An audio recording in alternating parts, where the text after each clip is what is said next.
Hello and welcome to কুটকুটুনি খবর। একটি বৃদ্ধ ব্যক্তির কাছে ফোন আসে, আপনার ব্যাংক অ্যাকাউন্টটা ফ্রিজ হয়ে গেছে, কোনো টাকা তুলতে পারবেন না।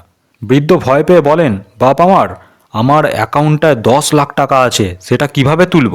ওদিক থেকে উত্তর আসে, আপনার ফোনে একটা ওটিপি আসবে, সেটা জানালেই সব প্রবলেম সলভ করে দেব, আপনার টাকা তুলতে পারবেন। বৃদ্ধ বলেন, আমার মোবাইলটাতে তো রিচার্জ নেই, ওটিপি তো ঢুকবে না। তাহলে কি হবে? স্ক্যামার ভাবে 10 লাখ টাকার ব্যাপার, 300 টাকা রিচার্জ করিয়ে দিই, বাকি 9,99,700 টাকা তো আমারই থাকবে। তাড়াতাড়ি সে রিচার্জটা করে দেয়। বৃদ্ধ দেখে তার নাম্বারটায় রিচার্জের সাকসেসফুল মেসেজ এসেছে। তারপর স্ক্যামারকে বৃদ্ধ ফাক ইউ বলে ফোনটা কেটে দেন। হ্যাঁ, আমার সাথে স্ক্যাম করতে এসেছে। আমরা পরিবেশন করি এমন কিছু আজব খবর যা আপনারা না কোনোদিনও শুনেছেন, না কোনোদিনও শুনবেন, কারণ এগুলো কাল্পনিক।